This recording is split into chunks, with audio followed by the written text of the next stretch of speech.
ప్రస్తుతం మనతో పాటు శివరుద్ర స్వామి ఉన్నారు. శివరుద్ర స్వామి గారు, మొదటి నుంచి మీరు అఘోరి విషయంలో అంటే తనకి వర్షినికి న్యాయం చేయాలి, వర్షిని ఇష్యూ ఉన్నప్పటి నుంచి మీరు బయటికి రావడం అనేది జరిగింది. ఈ రోజు అరెస్ట్ చేశారు, ఏ విధంగా ఫీల్ అవ్వడం అనేది జరుగుతుంది? ఇది చాలా ఆనందమైన విషయం కాదా?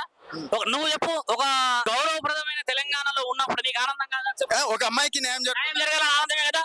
నీ ఆనందం నా ఆనందమే కదా. మన ఆనందం ఏం తెలుసా మిత్రమా?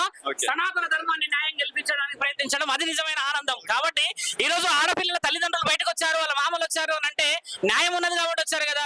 మనందరం వాళ్ళందరూ గెలిపిస్తాము.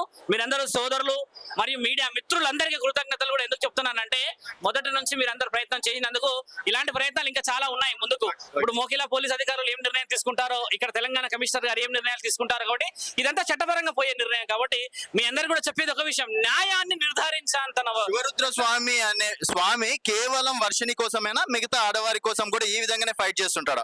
ఫైట్ చేస్తాం అందరు ఆడవాళ్ళ గురించి. వర్షిని అన్న అమ్మ, రాధిక అనే అమ్మ, ఏ అమ్మల కన్నా అమ్మలు వచ్చినా కూడా న్యాయం ఉంటే ఖచ్చితంగా మనం ముందుకెళ్ళాలి. మీరందరూ ముందుకెళ్ళాలి. శివరుద్ర సాధు ఒకటే వెళ్తాడు వర్షిని గురించి. వర్షిని ఫోన్ చేస్తే అన్న ఇది పరిస్థితి ఉందంటే రావా? ఎలా ఉంటారు మిత్ర? ధర్మం గురించి మాట్లాడాలి.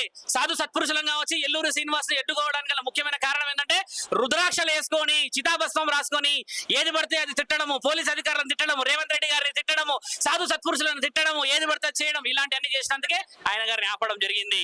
ఆ ఇష్యూ అనేది మీరు రంగంలో దిగినప్పటి నుంచి ఎక్కువగా బలమైంది. మీరు అందరు కలిస్తేనే కదా ఇదంతా బలమైంది. ఎవరన్నా ఉన్నారా? పిచ్చి పిచ్చి ప్రశ్నలు ఇవన్నీ. నా వెనక పరమశివుడు ఉన్నాడు. నా వెనక ఎవరన్నా ఉంటే మీరు అన్నట్టుగా శ్రీనివాస్ చెప్పిన విషయ వివరణలు చాలా వివరంగా ఉండేవి. మా వెనకున్నది పరమశివుడు. మేము మా పరమశివుడికి మాత్రమే